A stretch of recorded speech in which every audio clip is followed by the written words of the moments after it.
noches. De antemano, muchas gracias por el espacio para podernos comunicar y compartir conocimiento acá desde la Sociedad Colombiana de Pediatría. Mi nombre es Oscar Figueroa, soy el gerente de promoción médica de NAMED, una compañía líder a nivel mundial en lavados y dispositivos de limpieza nasal. El día de hoy tenemos al doctor Luis Jorge Mejía Perdigón, un especialista en el tema de pediatría, para lo cual nos va a tener un tema muy interesante. El doctor Mejía Perdigón es médico otorrino de la Universidad Nacional, con más de 30 años de experiencia como otorrino pediatra. El doctor Mejía fue jefe del departamento o servicio de otorrino del Hospital Universitario de la Samaritana. De igual forma fue profesor de la Universidad de La Sabana y actualmente es otorrino de la Unidad Médica del Country. Doctor Mejía, muchas gracias por el espacio, muchas gracias por compartir su conocimiento y a las personas que están conectadas, muchas gracias por disponer de su tiempo familiar para esta actividad. Bueno, muy buenas noches a todos. De verdad, mil gracias a quienes sacrifican parte de su tiempo de descanso, pues en aras de, de, de tener un poquitico más de conocimiento y actualizar algunos conceptos en una patología que es extremadamente frecuente en la práctica médica de la pediatría, y pues que digamos que queríamos reforzar algunos mensajes claves sobre el manejo de esta patología. Entonces, antes de empezar, habíamos decidido compartir con ustedes tres preguntitas muy sencillas para que por favor Fernando las va a mostrar en la pantalla. Yo las voy a leer simplemente para conocer la opinión de ustedes. Ustedes saben que las guías médicas no son sino recomendaciones y que todos tenemos suficientes justificaciones para las conductas médicas que tomamos. Entonces simplemente queremos conocer pues más o menos cuál es el pensamiento en el enfoque y manejo de esta enfermedad. Entonces, Fernando, si podemos compartir la primera.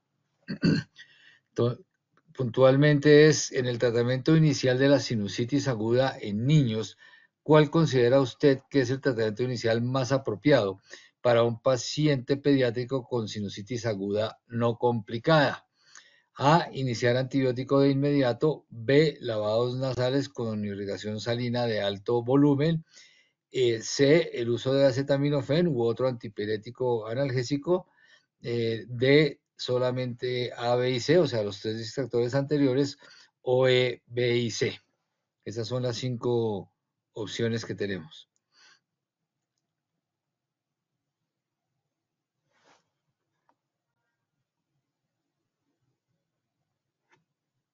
Entonces creo que nos dan 30 segunditos para que por favor respondamos, y en ese momento pues Fernando va a leer al aire la respuesta. No son sino tres preguntitas para poder empezar.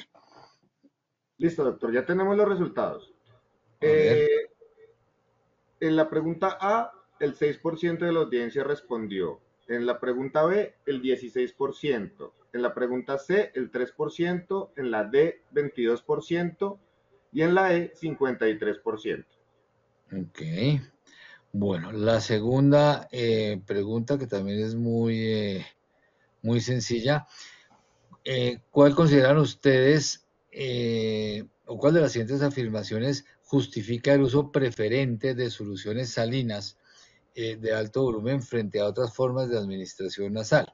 A, el spray nasal tiene el mismo alcance que el alto volumen si se aplica con presión. La irrigación con jeringa estéril es igual de eficaz para drenar los senos paranasales. C, las soluciones salinas de alto volumen permiten limpieza completa de los senos paranasales. O D, todas las anteriores.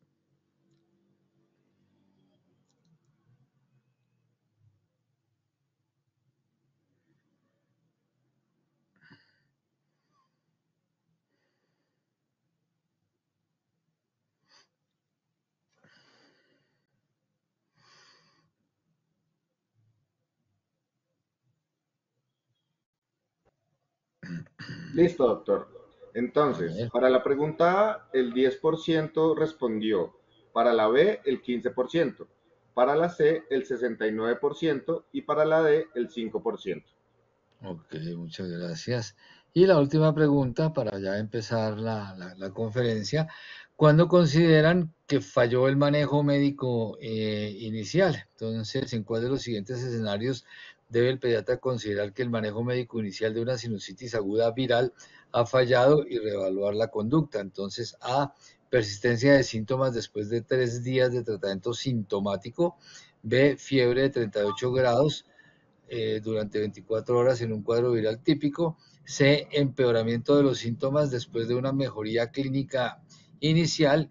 Y D, rinorrea acuosa sin fiebre en el día quinto de evolución. Y E, tos nocturna residual sin signos de sobreinfección.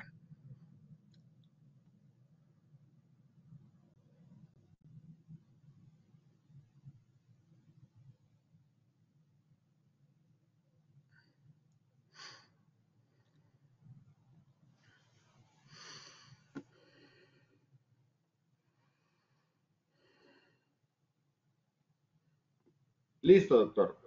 En la pregunta A contestó el 46%, en la pregunta B 0%, en la pregunta C el 51% y en la D el 2%. Bueno, muchas gracias por sus preguntas. Como les mencionaba, el criterio clínico de todos nosotros pues es muy importante en el ejercicio de nuestra profesión, pero pues contamos con herramientas como las guías médicas y consensos médicos pues para tratar de tener como un radar o un norte en el manejo de cada una de las patologías. Ya Oscar tuvo la amabilidad de presentarme más de 31 años desde que estuve en el Hospital Infantil Lorencita Villegas de Santos, pues eh, tratando con este tipo de patologías que son muy frecuentes en la consulta pediátrica. Entonces, los objetivos de esta presentación, vamos a revisar rápidamente anatomía, epidemiología y fisiopatología de la sinusitis aguda pediátrica, identificar los criterios clínicos diagnósticos, en particular de la EPOS, que es como la Biblia de la sinusitis, es un artículo o una revisión europea sobre esta enfermedad. Ya salió el 2024, pero todavía digamos que está en uso el 2020. También de la Academia Americana de Pediatría, del Consenso ARIA y de la Academia Americana de Otorrino. Establecer un enfoque terapéutico racional basado en la evidencia científica y promover la educación familiar y el uso de antibióticos. Entonces, inicialmente, y no lo quiero hacer muy largo, los senos paranasales son unas estructuras aéreas en el macizo facial que tienen como función aumentar el área de contacto para producir un poco más de secreción mucosa que genera parte de la inmunidad innata de la vía aérea superior y también genera o aliviana el peso de la cabeza, pues para que sea más fácil de cargar. Y tercero, participa en procesos de resonancia de la voz. Entonces, el recién nacido tiene senos etmoidales al momento de su nacimiento y están completamente neumatizados, tanto el anterior como el posterior. Es por eso, obviamente, que la sinusitis etmoidal es la más frecuente por debajo de los 2 años de edad, aunque tienden a ser infrecuentes.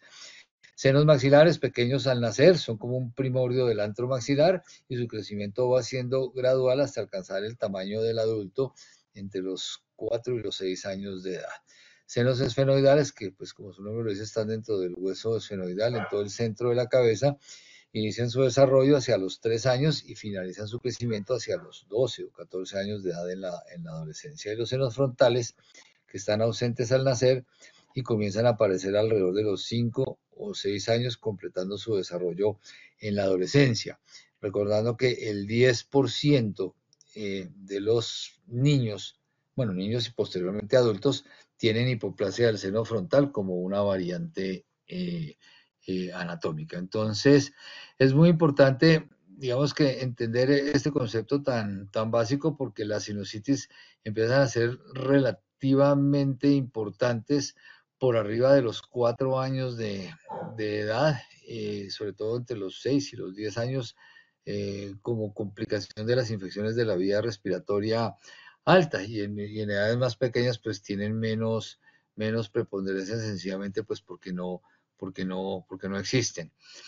Eh, en la epidemiología de la sinusitis aguda pediátrica, hoy solamente nos vamos a referir a la sinusitis aguda. Solamente tengo una pequeña diapositiva, pues hablando de cuándo sospechar que estamos ante una sinusitis crónica. Entonces es una complicación común o una extensión, pudiéramos decir, de la infección viral respiratoria aguda, que es una patología terriblemente frecuente, en particular entre los 2 y los 6 años de edad, cuando los niños están en la edad preescolar, recordando que tiene una frecuencia alrededor de 4 a 8 episodios por año, pues algunos dicen que 4 a 6, otros inclusive la llevan hasta los 10, pero que es bastante frecuente, sobre todo cuando los niños asisten a este tipo de guarderías y de jardines infantiles. Como mencionaba, la incidencia es mayor entre los 6 y los 10 años de edad, sencillamente porque los senos paranasales ya están más desarrollados y existe la posibilidad de que se inflamen y obviamente que generen infección y acumulación de secreción. Entre el 5 y el 10% de esas gripas, de esos resfriados comunes, pueden progresar a una sinusitis aguda. Y dentro de los factores de riesgo más frecuentes, incluimos la rinitis alérgica, sencillamente porque hay más secreción dentro de la cavidad nasal, y segundo porque muchos de estos pacientes tienen disfunción ya mucociliar por el edema crónico de la mucosa. La hipertrofia de adenoides también lo es porque en la hipertrofia de adenoides, si ustedes recuerdan, existe el concepto de la colonización nasofaringia, y es el mayor sitio de replicación viral que existe en la vía aérea superior y el mayor sitio de crecimiento bacteriano. La asistencia a guarderías, por lo que ya mencionaba, simplemente hay un intercambio pues, de virus y bacterias mucho más profuso, y la exposición al humo, que gracias a Dios creo que cada vez es menor, por lo menos al interior de los hogares, porque es un causante de disfunción mucociliar importante. Dentro de la teología, este es el concepto más importante que quisiera dejar de esta charla. Más del 90%, de hecho 95% de los casos son causados por virus, es decir, son sinusitis agudas de origen viral. Y los virus más frecuentemente implicados son los rinovirus, el adenovirus y el virus sincitial respiratorio, sin dejar de lado pues otros virus como el influenza y el coronavirus y el metaneumovirus, etcétera, pues que mientras ataquen la mucosa nasal respiratoria, pues son potenciales provocadores de sinusitis aguda. Como lo mencioné, solamente entre el 5 y el 10% de los casos son bacterianos, comúnmente por el neumococo, por el Haemophilus influenzae y por la Moraxella catarrhalis, que los conocemos desde hace muchísimos años. Tal vez se ha cerrado un poquitico la brecha entre el neumococo y el Haemophilus influenza, es decir, casi que comparten el mismo nivel de, de, de prevalencia en cuanto a etiología, cuando la etiología es bacteriana. Estas coinfecciones virales pueden alterar, ¿cierto?, la microbiota normal de la nariz, que curiosamente incluye hasta en el 40% de los pacientes al estafilococo aureus en condiciones saprófitas, y puede facilitar, pues facilitando la infección bacteriana cuando alteramos este equilibrio de las bacterias dentro de la mucosa de la nariz. Y en casos bacterianos, la etiología más común pues sigue siendo el neumococo, pero ya seguido muy de cerca por el Haemophilus influenza. Entonces, para entenderlo rápidamente, ¿cierto? Tenemos un epitelio respiratorio ciliado, ¿cierto? Estratificado ciliado, pseudoestratificado ciliado, donde hay una capa de moco que normalmente está circulando, ¿cierto?, de adelante hacia atrás. Ese es el batido ciliar normal. Y dentro de ese moco, que es como el paso fundamental de la inmunidad innata de la vía respiratoria, pues quedan atrapados virus, bacterias, alergenos, micropartículas contaminantes, etcétera, etcétera. Entonces, la forma como sucede esto es que son capturados en el aire inspirado, quedan en el moco y el moco pues, lo arrastra hacia la orofaringe y pues, posteriormente lo deglutimos.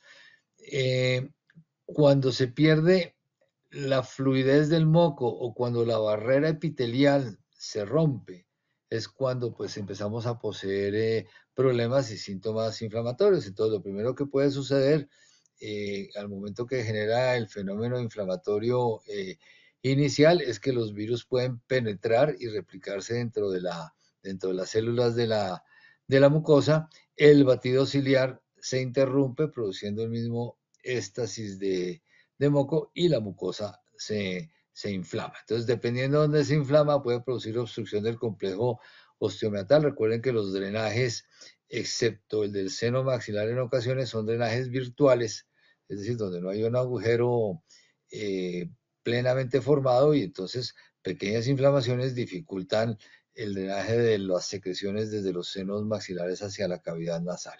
Entonces, esto es exactamente lo que estoy explicando acá.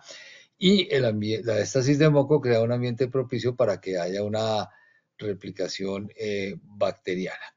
Y pues la disfunción de todas estas cavidades nasales contribuye a la acumulación de moco y por supuesto a la infección, bien sea viral o bien sea bacteriana. Este pequeño dibujito simplemente muestra un lado sano versus un lado enfermo. Esto explica la razón de la obstrucción de la nariz y de la mayor producción de moco cuando la mucosa está inflamada.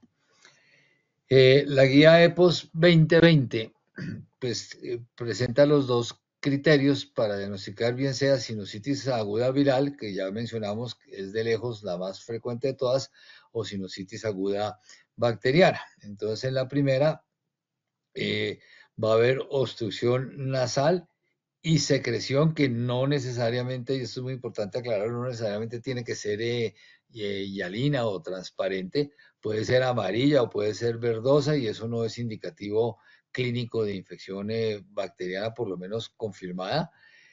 Presión sinusal o dolor facial, reducción del olfato o pérdida parcial del olfato y duraciones inferiores a 10 días de estos síntomas. Eso es lo que se considera una sinusitis aguda.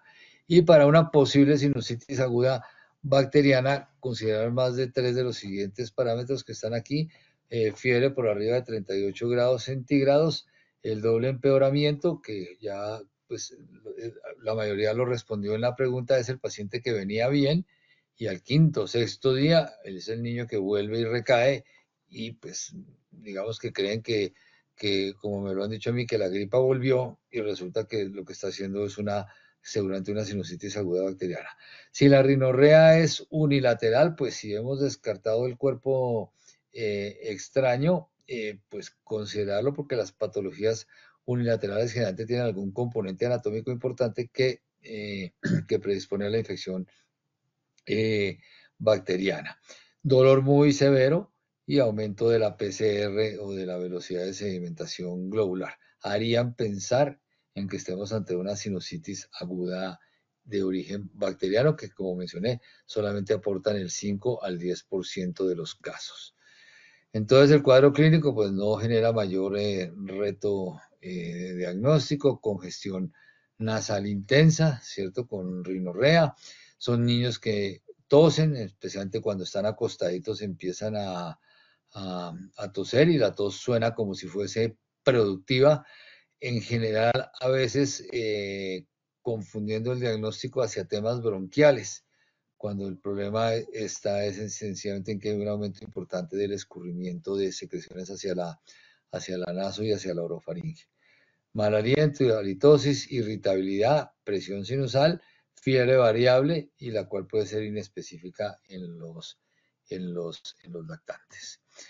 Entre los estudios complementarios, realmente diría yo, excepto que hay una fiebre relativamente alta, es un cuadro de diagnóstico eminentemente clínico y este es un llamado que venimos haciendo desde hace muchos años donde las imágenes diagnósticas no tienen ninguna cabida por supuesto la radiografía plana, muchísimo menos que cualquier otra, y el uso de imágenes escanográficas solamente si la evolución del niño va muy mal o si estamos sospechando algún tipo de complicación, dentro de las cuales la más frecuente es la celulitis periorbitaria, pero que es francamente evidente, o algunos signos neurológicos que se puedan estar presentando que sospechan algún tipo de complicación intracraniana derivada de la sinusitis.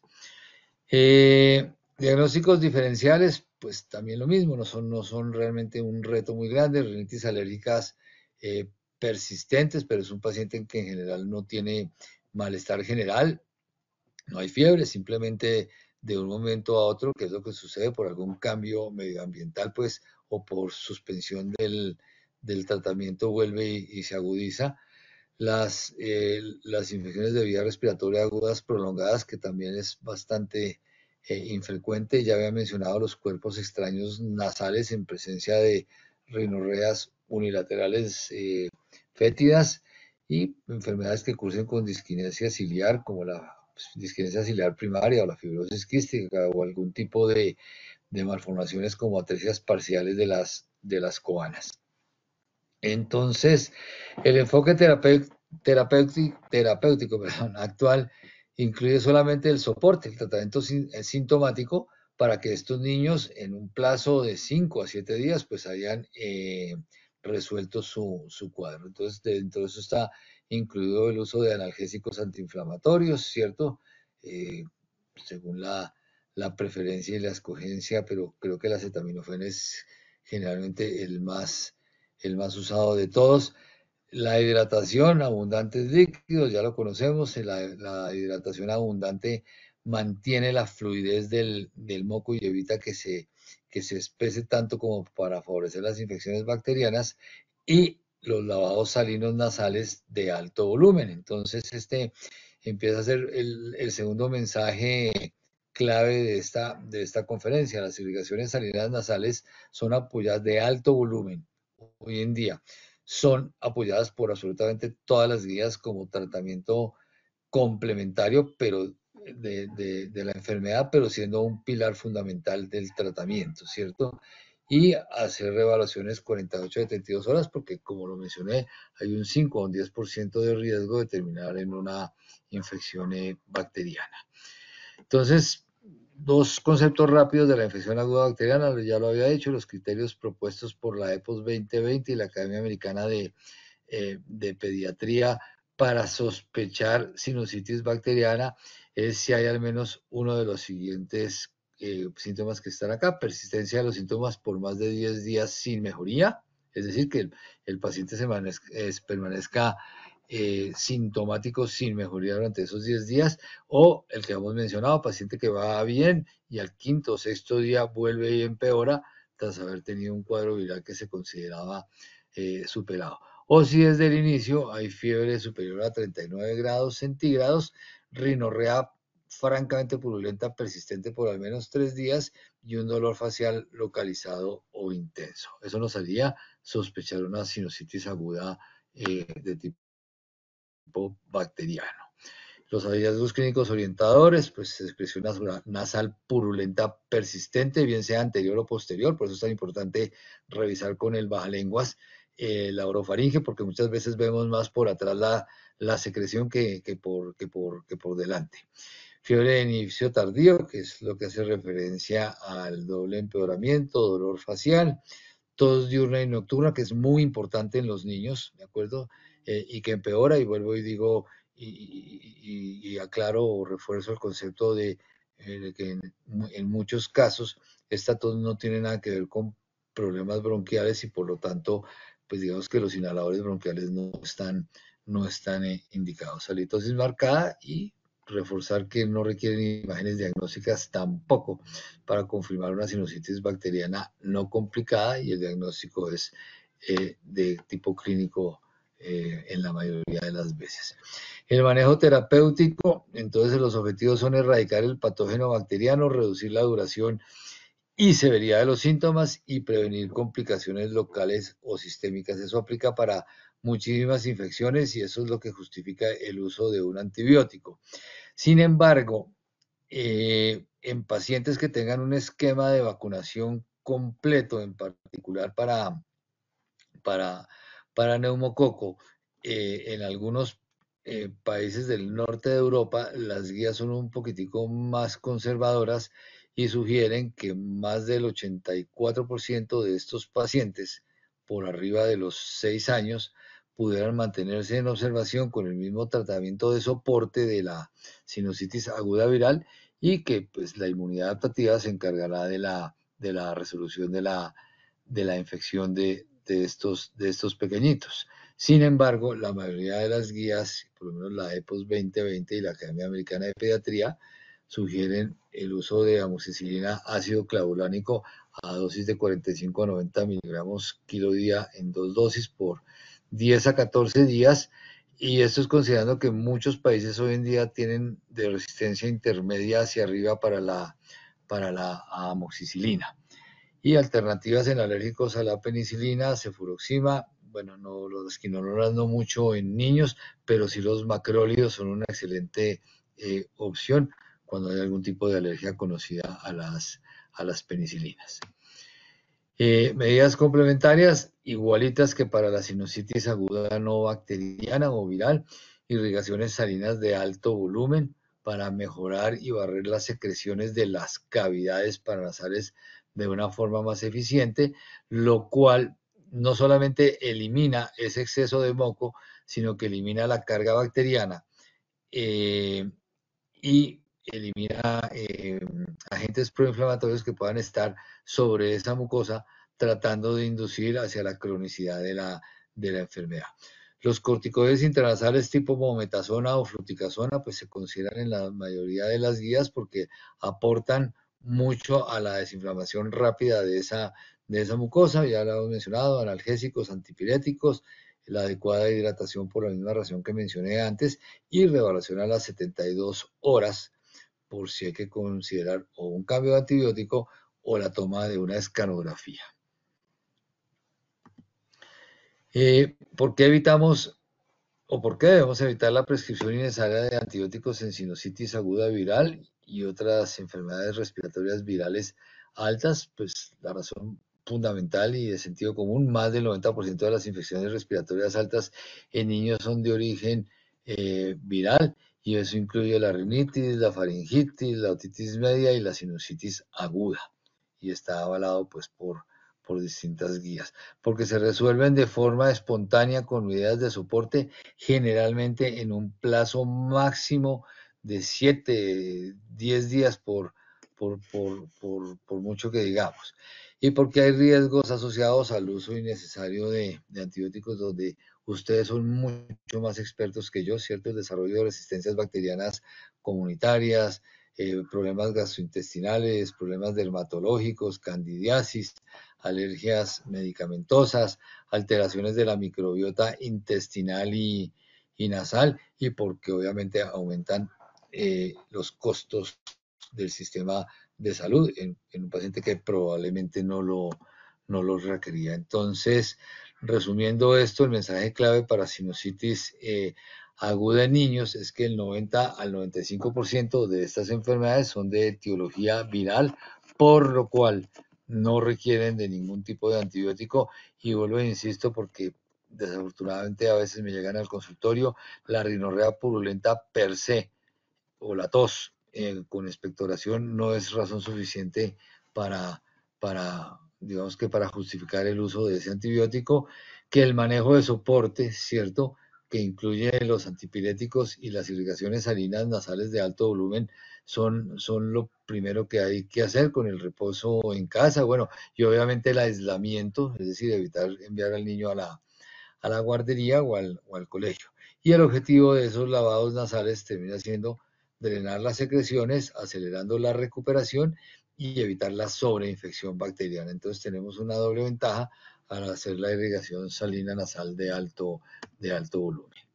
Y solamente a manera informativa la sinusitis crónica. Entonces, más o menos el 10% de los pacientes que empiezan a hacer sinusitis agudas recurrentes desde los 8 o 10 años de edad pueden progresar a la definición de sinusitis crónica, dentro de la cual la definición es la presencia de más de 2 síntomas durante al menos 3 meses consecutivos de cualquiera de los siguientes síntomas: obstrucción nasal, secreción nasal, bien sea anterior o posterior, recordando que en los niños la tos yo la menciono como la tos con un moquito bailando en la garganta, pero es la tos con escurrimiento posterior.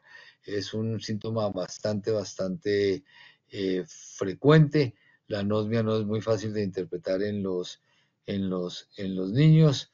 Entonces, dos de estos tres nos harían sospechar sinusitis crónica si suceden por más de 3 meses, en cuyo caso, pues ya está indicado hacer una endoscopia nasal o una imagen diagnóstica. Eso pues depende un poquitico. Yo prefiero un poco más las imágenes diagnósticas después de un primer tratamiento, nunca desde el inicio, después de un primer tratamiento, que aunque generan irradiación, son mucho menos invasivas que el uso del endoscopio nasal, particularmente en niños, pues que no son muy afines a esto, ¿de acuerdo? Esto va a va a mostrar la inflamación de la mucosa sinusal, mostrando la extensión de la enfermedad.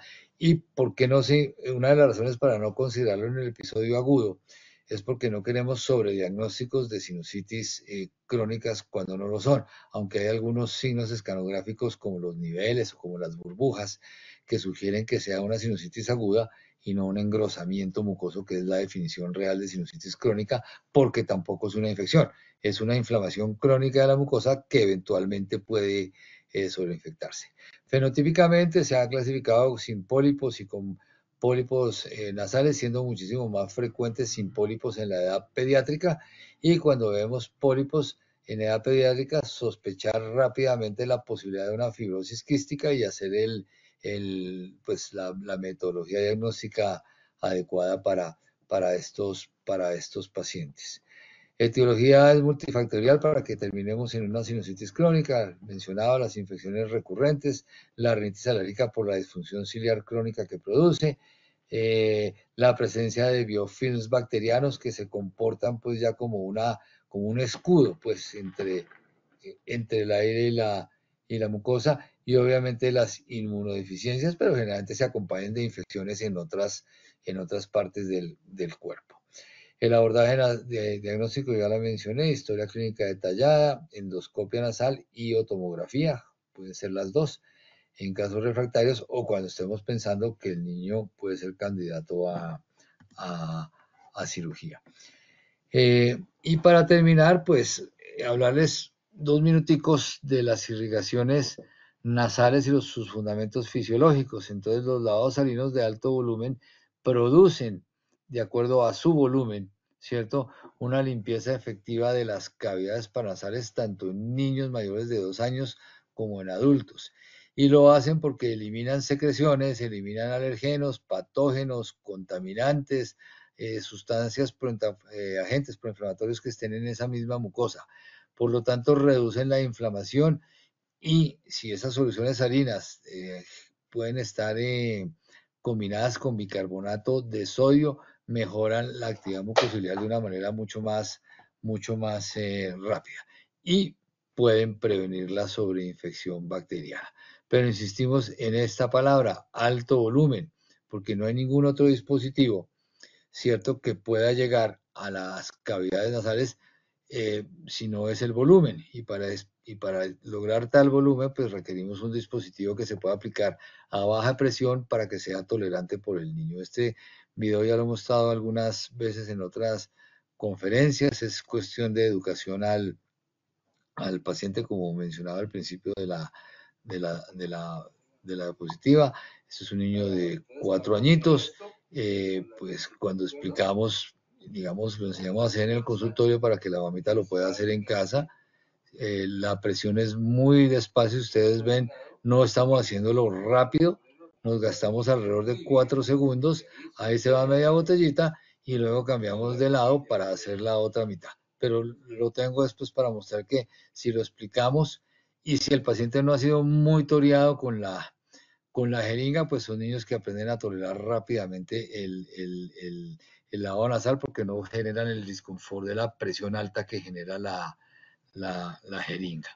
Y quería mostrarles aquí, eso es lo que vemos por fuera. Ahora les voy a mostrar qué es lo que vemos por dentro para entender qué es lo que quiere decir alto volumen. Entonces, cuando iniciamos una irrigación de 4 segundos, más o menos, que es lo que dura la opresión de la botella, la compresión de la botella, perdónenme que me enredé aquí, ahí estamos mirando, ahí vamos a empezar el lavado, y ustedes miran ese orificio era el del seno maxilar, pero miren cómo difunde por todo el meato medio, ¿cierto? Entrando y saliendo, pues para poder hacer de verdad un lavado adecuado. Entonces, es mostrar la evidencia que también se ha hecho por análisis computacional de fluidos, de que el volumen sí es importante para penetrar las cavidades nasales, pero no solamente el volumen, sino la continuidad del flujo, porque alguna vez alguien me decía en una conferencia, pues los 120 mililitros los podemos reemplazar por 6 jeringas de 20 cc. Resulta que mientras saco una y coloco la otra, he perdido el flujo continuo como el que ustedes vieron aquí, que es el que permite ingresar a las cavidades paranasales. Entonces, obviamente hay una superioridad técnica de las irrigaciones de alto volumen con el dispositivo adecuado, comparado con los sprays, comparado por supuesto con las jeringas que llevo tiempo tratando de desprestigiarlas por miles de razones, no solo porque sean ineficientes, sino por inadherentes, porque la solución no es la adecuada, porque ponen en riesgo el oído medio, etcétera, etcétera. Entonces, en niños, pues dividiéndolos por edades, tenemos dos volúmenes. Entonces, se considera la cantidad adecuada 120 mililitros para niños entre los 2 y los 12 años de edad. Es decir, no están indicadas por debajo de los 2 años de edad. Y esa cantidad es suficiente para hacer un lavado de esas cavidades hasta esa edad. Y de los 12 años en adelante se considera como si fueran senos paranasales del adulto, y una cantidad de 240 ml, o sea, el doble de la cantidad, y el dispositivo pues te da una botella distinta, es la cantidad que se recomienda. ¿Qué permite el dispositivo de Sinurrinse? Pues una presión controlada, y era lo que yo les decía, no solamente, no sé si la cámara me enfoca a mí o solo la presentación, pero a veces me gusta mostrarlo porque lo que les decía, lo que yo quiero es una compresión controlada pero continua de la irrigación que estoy haciendo. Yo realmente recomiendo contar hasta 4 o 5 para que se haga de la manera adecuada, con agua tibia para que no moleste, para no poner en riesgo los oídos, y obviamente se va a hacer por ambos lados. Y su uso es seguro desde los 4 años y asistido pues desde los 2 años si de verdad estamos ante una sinusitis, y como mencioné, el alto volumen no se recomienda por debajo de los 2 años. ¿Qué contraindicaciones puede tener el uso de los sistemas de irrigación de alto volumen? Trastornos neurológicos, donde probablemente no tengamos control de la deglución, en algunos pacientes que puedan tener algunas condiciones cognitivas que no les permitan colaborar con el lavado, porque si el paciente de manera brusca cambia la inclinación de la cabeza, ¿cierto? Podría deglutirlo y podría atorarse, y pues entonces generaría más miedo. Es por eso que hay una edad mínima para hacerlo. Entonces, en pacientes también que tengan compromisos de conciencia, pues no es el ideal tampoco, porque requerimos una posición que es el paciente inclinado hacia adelante para poder hacer el lavado adecuado. Evidencia clínica y guías, pues todas las que quieran, artículos pues también aislados, pero en general la evidencia científica en los últimos 15 años y la recomendación de su uso ha venido subiendo de forma importante. Y bien sea una invitación para todos ustedes, apreciados colegas pediatras, porque creo y me incluyo que antes de conocer los beneficios de la irrigación salina de alto volumen para sinusitis, yo era de los que dejaba para el final de la consulta, casi que con el paciente en la puerta, no se le olvida hacerle lavados. Y entonces probablemente preguntaban al final, bueno, ¿y cómo? No, bueno, no sé, use una jeringa, mire a ver, pero realmente no educábamos, ni siquiera con los sistemas de bajo volumen, con los sprays disponibles que hay hoy en día para hacer un lavado que para nosotros puede ser evidente cómo se hace, pero pues la mayoría de los pacientes en medicina no creen que nada sea evidente, sino que todo hay que explicárselo. Entonces, bien sea para que nos gastemos 30 segundos del final de nuestra consulta o del principio, tengo la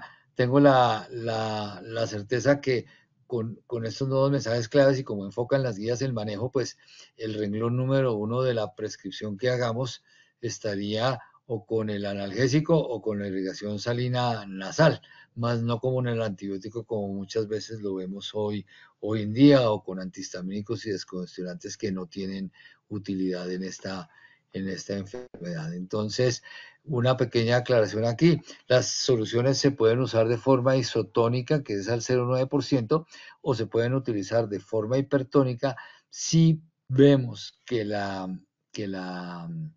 el nivel de congestión del paciente es bastante grande.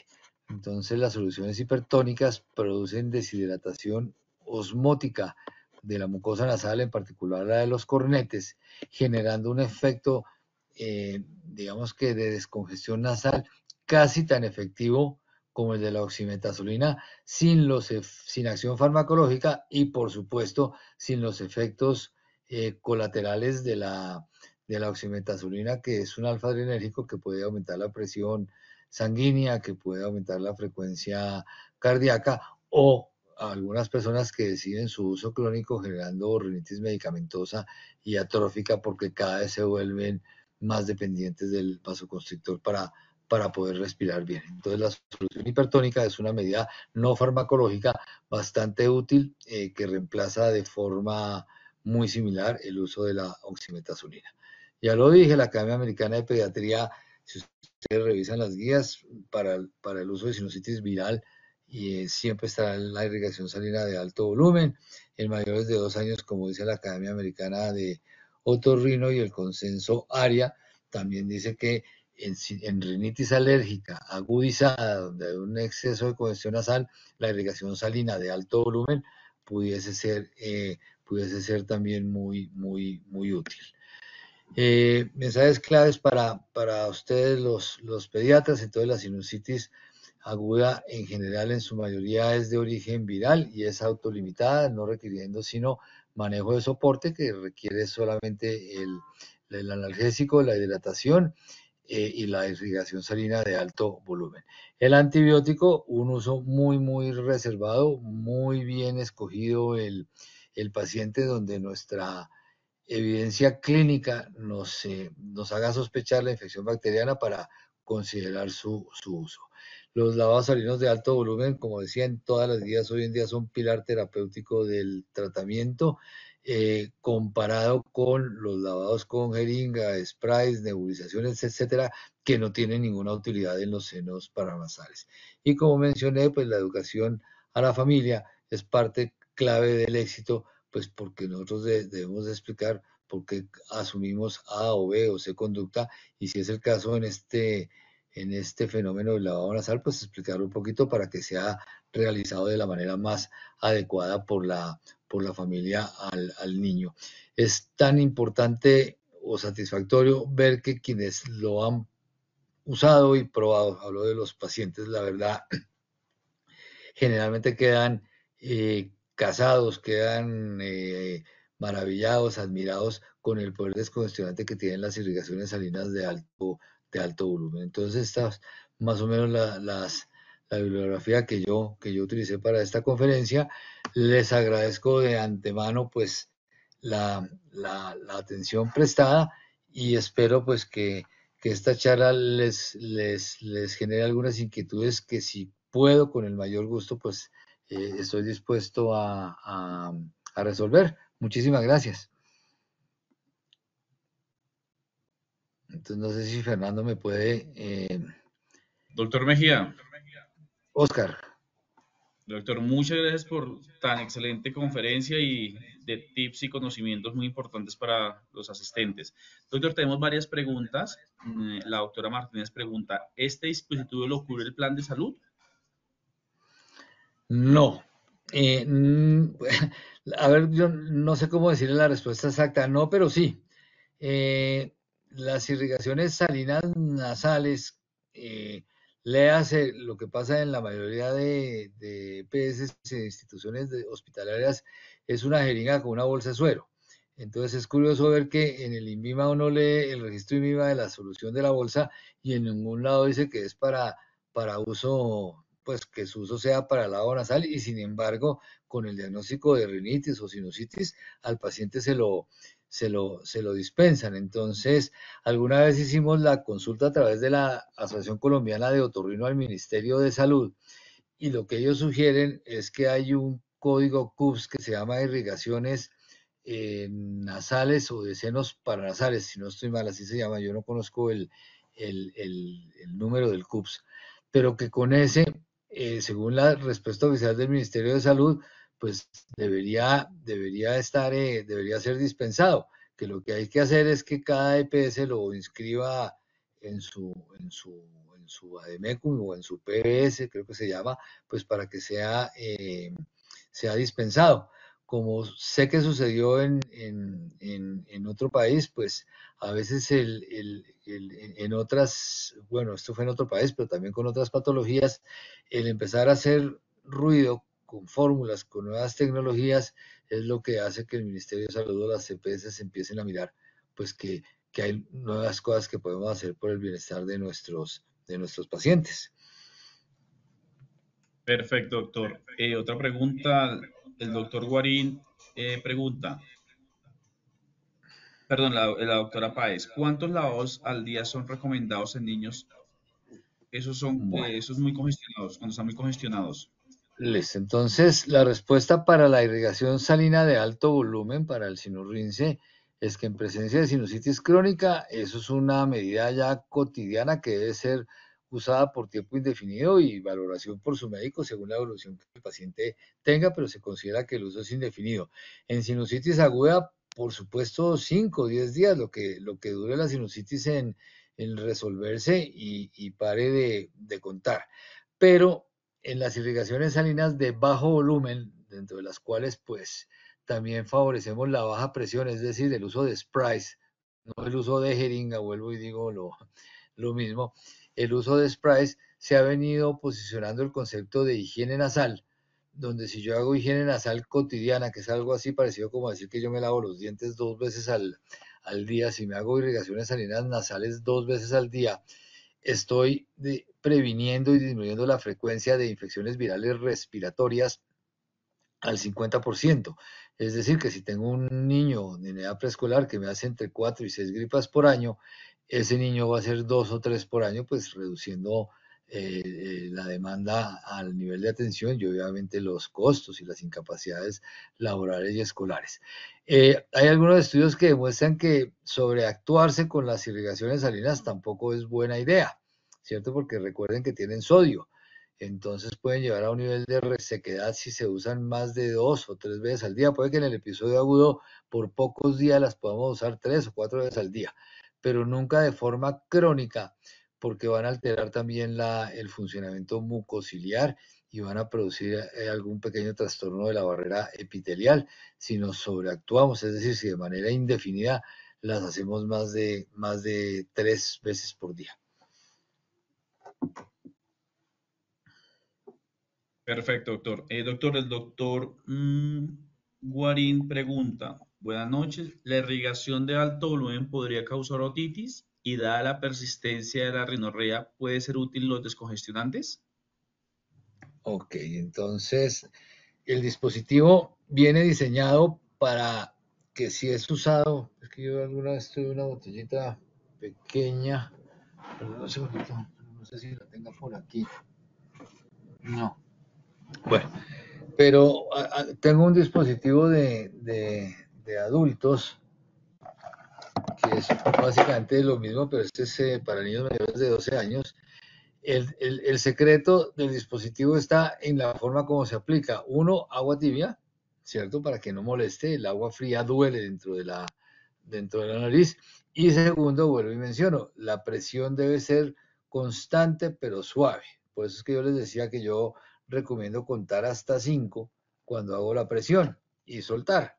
Y luego hacer exactamente lo mismo al otro lado. De esta manera, la posibilidad que, que la irrigación termine en el oído medio es mínima porque la presión no alcanza a vencer la resistencia de la trompa de Eustaquio, cosa que sí hace el chorro de jeringa. Y otra cosa que recomendamos para niños un poco más grandes, que ya sean colaboradores, es abrir la boca. Cuando abrimos la boca, elevamos el paladar y cerramos la trompa. Hacemos las dos cosas al tiempo. Entonces, al elevar el paladar, pues no hay posibilidades de que estos niños se atoren, ¿cierto? Por un lado, y segundo, pues al cerrar la trompa un poco más, pues evitamos que la solución pueda ingresar al oído medio. Y lo he visto en muchos foros donde preguntan que, o sugieren que entonces está contraindicada cuando el niño tiene otitis media. La respuesta es no. Es decir, simplemente recuerden que la otitis media, la mitad de su tratamiento está en descongestionar al niño. Eso es realmente el quid de la resolución de una otitis media aguda. El uso de descongestionantes eh, es, eh, es discutible. El problema de los descongestionantes, eh, pues es que en Colombia la fenilefrina toda viene atada a un antihistamínico, ¿cierto? Y el antihistamínico produce más resequedad de las secreciones y las hace más difíciles de, de, de drenar, pues entonces es tal vez la parte que no nos gusta. Y ahorita que estuvimos hablando, pues el uso de oximetazolina no es que esté 100% contraindicado.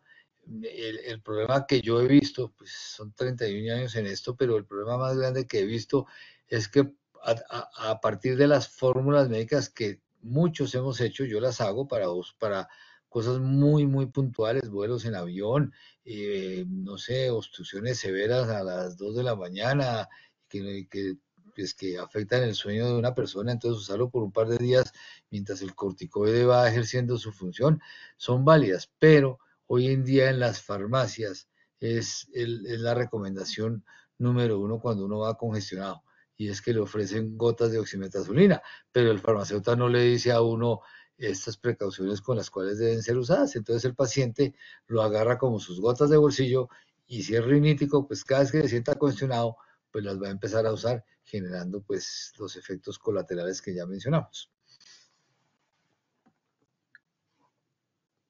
Perfecto, doctor. Doctor, la doctora Abello pregunta. Buenas noches, doctor. ¿El uso de antihistamínicos con pseudoedefrina es adecuado? Eso, pues era más o menos lo que estábamos mencionando ahorita.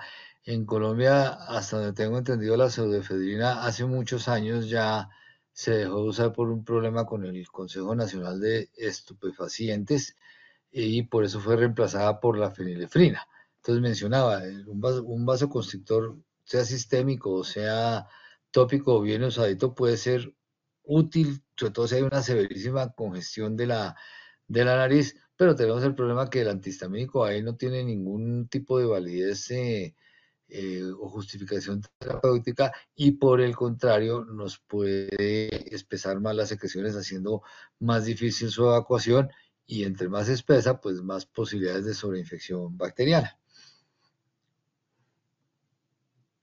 Ok, doctor. El doctor Velázquez pregunta, ¿cuál de los esteroides tópicos, sería el más recomendado en niños? Mencioné la mometasona y la fluticasona tienen una potencia farmacológica, digamos que aceptable, buena, con respuestas hacia las 48, máximo 72 horas en dosis de cada 12 a 24 horas, con biodisponibilidad inferior al 1%, y eso es algo que también me gasto 20 segundos en la consulta porque la palabra corticoide asusta al 95% de los padres. Entonces, mencionar que la mometasona o la fluticasona se absorben en una dosis que es de 50 microgramos, menos del 1%, pues hay que explicar que es completamente seguro y no va a trastornar para nada el eje y el funcionamiento del cortisol. Por el contrario, la beclometasona, que todavía está en el plan obligatorio de salud, tiene una biodisponibilidad superior al 10%. Entonces, esa es una de las razones para recomendar uno de estos dos. Doctor, gracias. Doctor, la doctora Yepes pregunta, hay una especie de válvula que se ponen a las jeringas que se supone que ayudan a regular la presión de la jeringa. ¿Eso sería bueno? Es cierto, creo que en España las usan muchísimo. Reducción porque dispersa el chorro, entonces al dispersar el chorro se parece un poquitico a este hueco, pero entonces soluciona un problema, pero no soluciona los otros dos, y los otros dos son el flujo continuo, ¿cierto? De la solución por el volumen que mencionamos, y el segundo, como también lo dije en una parte de la charla, la solución salina de la bolsa carece de bicarbonato de sodio, que está plenamente demostrado, pues que es un ingrediente de la solución salina muy importante para activar la función mucociliar.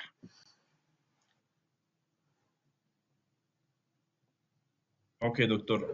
Doctor, el doctor Escobar pregunta, ¿los lavados nasales con abundante líquido predisponen a la otitis? No, pues vuelvo a responder, no si se usan de la manera adecuada como lo sugiere el fabricante y que nosotros lo transmitimos como médicos. Irrigación continua, despacio, con la cabeza inclinada hacia adelante y la boquita abierta. Vuelvo y digo lo mismo, diciéndole a la mamá que cuente hasta 4 o 5, pero que el flujo sea continuo y entonces esa baja presión no va a poner en riesgo el oído medio. Doctor, la doctora Medina pregunta, ¿y se puede preparar en casa la solución para lavado nasal? Sí, eventualmente usted podría prepararla, ¿cierto? Pero pues la recomendación, como lo aprendí yo muy joven, pues se tiene que hervir agua, ¿cierto?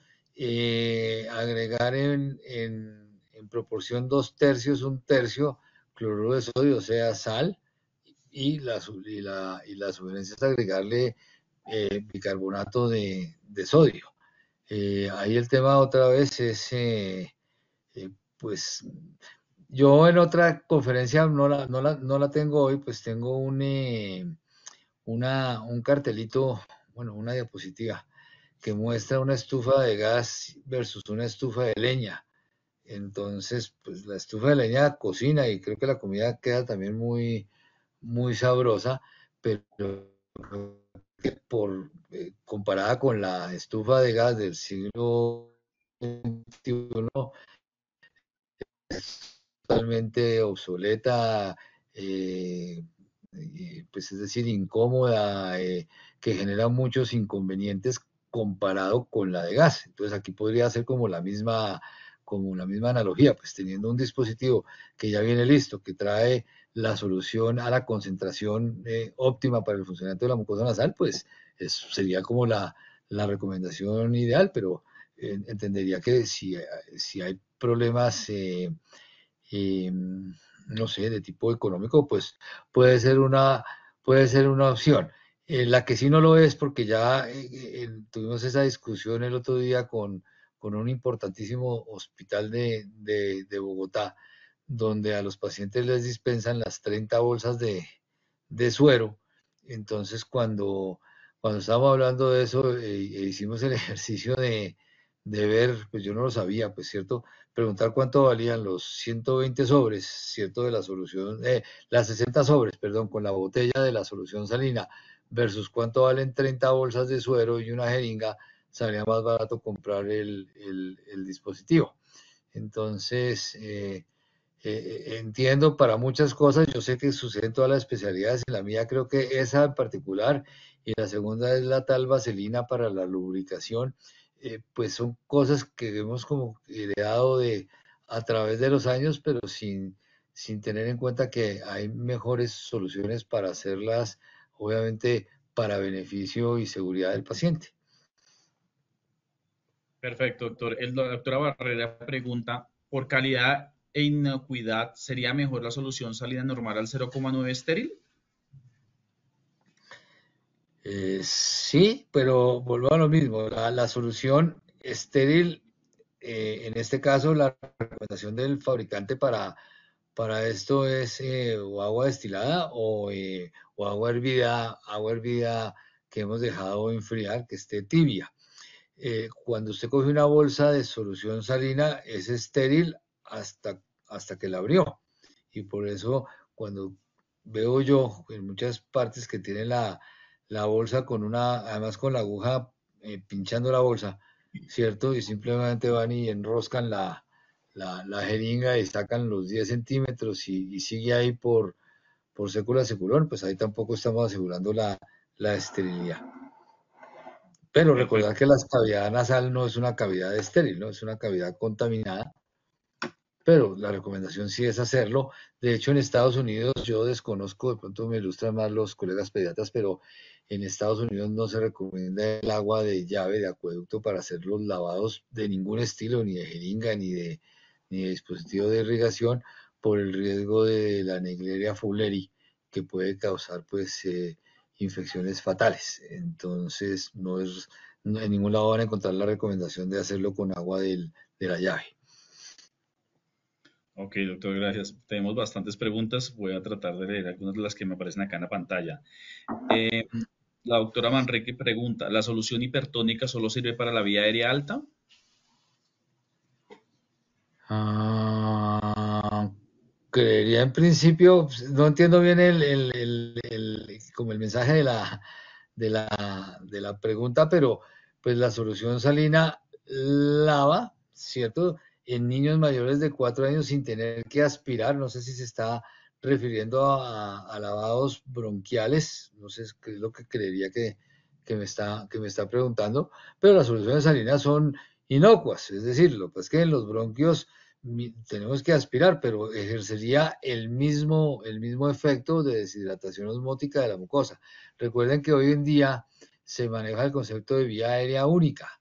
Realmente la división entre vía aérea alta y vía aérea baja es solamente una división anatómica arbitraria, por decirlo de alguna manera, pero el fenómeno inflamatorio es exactamente igual arriba que abajo cuando se sucede. Se inflaman las células, se produce más moco, hay éstasis de moco y en los bronquios pues puede suceder que haya broncoconstricción y por supuesto también sobreinfección agregada si no solucionamos el éstasis. Pero la ventaja que tienen los bronquios es que podemos toser, ¿cierto?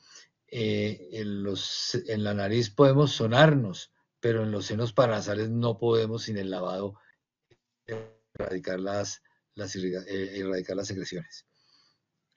Perfecto. Doctor, la doctora Martínez pregunta, ¿el bromuro hipertropio nasal en qué casos está indicado?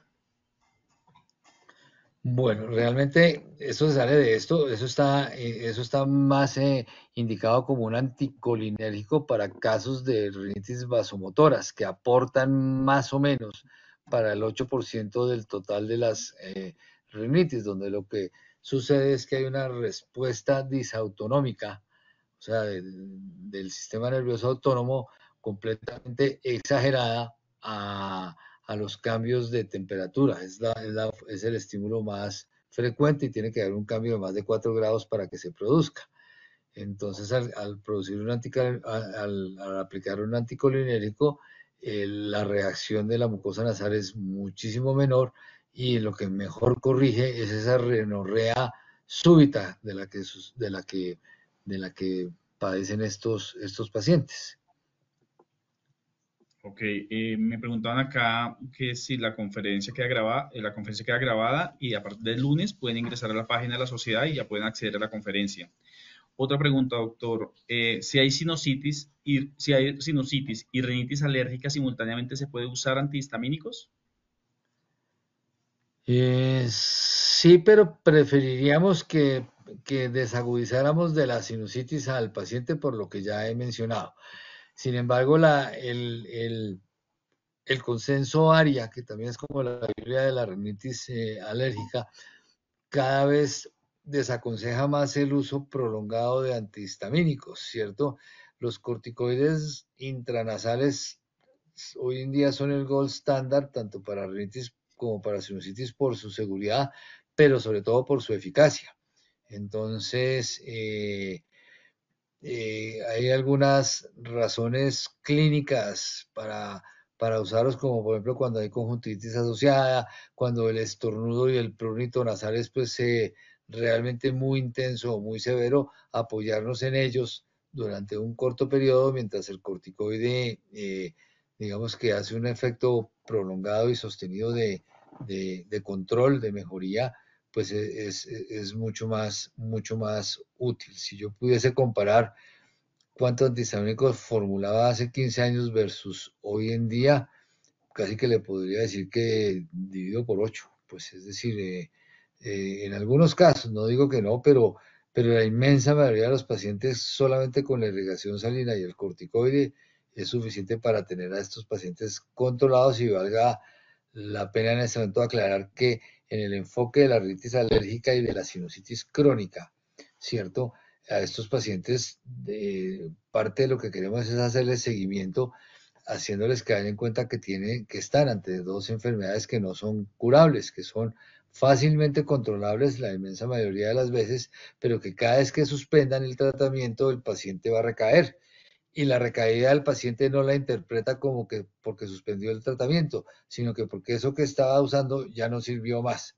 Así lo haya dejado usar hace 20 días, pero dice, ve, yo me volví a mejorar. Y entonces son pacientes, como digo yo, que coleccionan médicos y fórmulas, pero en cantidades. Entonces, promover el seguimiento es una herramienta muy útil para cuando estamos ante estas dos enfermedades. Perfecto, doctor. El doctor Guarín pregunta, ¿micronebulizaciones con solución salina hipertónica podrían ser útiles? Para la mucosa nasal, sí; para los senos paranasales, no. Eso vuelvo a lo mismo, porque lo que genera limpieza de los senos paranasales, vuelvo, insisto, es el volumen. Eh, las nebulizaciones, pues la verdad en la mucosa nasal, de pronto con el uso de budesonida han sido útiles en pacientes operados, donde las aperturas, los orificios que hacemos intraoperatorios para comunicar los senos paranasales a la nariz, pueden permitir de pronto que parte de esa nebulización eh, penetre. Y de hecho, aquí voy a hacer dos aclaraciones. A veces el corticoide que usamos, la mometasona o fluticasona nasal que usamos, a veces pudiera no ser útil del todo para la sinusitis crónica, pues precisamente porque tampoco llega hasta la mucosa del seno paranasal. Entonces, existen dos alternativas, de las cuales todavía ninguna es muy viable en Colombia. Una es la colocación de stents de mometasona. Son como unos pequeños dispositivos plásticos que están embebidos en mometasona y que se van derritiendo en el meato medio si se colocan vía endoscópica, y permiten pues estar dentro del seno paranasal. Se usan más en pacientes operados. O segundo, el uso de budesonida dentro de la irrigación salina de alto volumen, pero es extremadamente costosa en Colombia. No sé la razón por la cual es tan costosa, pero es imposible decirle a un paciente que eh, tengo entendido que más o menos 10 ámpulas para nebulizar de budesonida valen cerca de 100.000 pesos, como a 10.000 pesos cada ámpula. Y si vamos a necesitar 2 diarias, pues 20 por 30 días, 600.000 pesos, pues se vuelve bastante difícil que un paciente lo cumpla.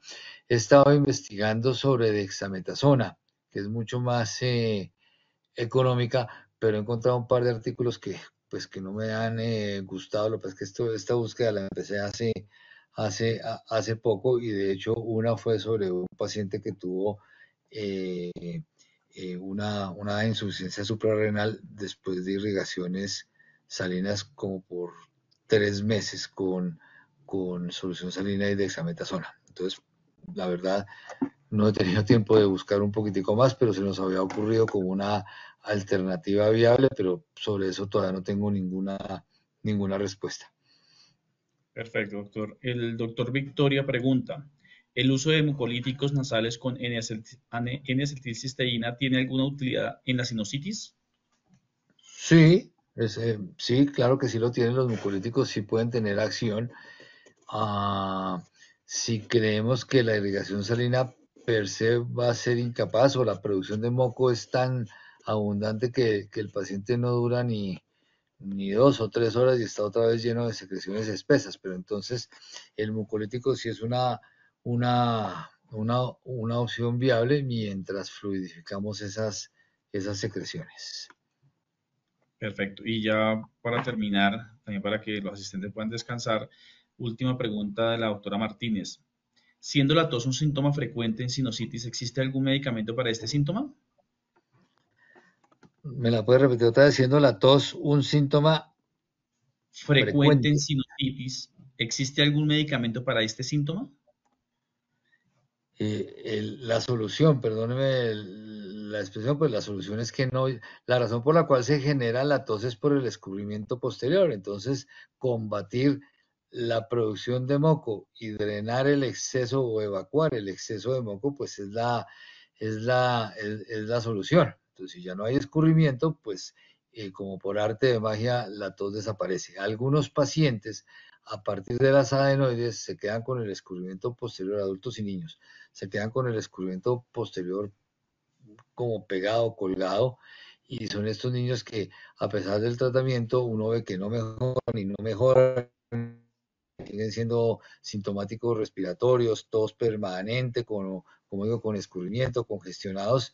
Entonces la cirugía de adenoides es parte del tratamiento. De hecho, para menores de 6 años, la adenoidectomía es el primer procedimiento quirúrgico a considerar en sinusitis crónica, no intervenir directamente los senos paranasales, sino hacer adenoidectomía con muy buenos resultados en el posoperatorio. Doctor, gracias, qué pena, me remitió una pregunta que me has hecho ya hace unos minutos, no la he leído. ¿El lavado de suero fisiológico Procet con succionador todavía se utiliza? ¿Y si se usan son buenos? ¿Son El recomendados? lavado, el lavado nasal, perdón, ¿con qué? ¿De suero fisiológico con succionador todavía se utiliza? ¿Y si se Ah, usa son ah, recomendables? ¿Son buenos? creo que está refiriéndose a los PROETs.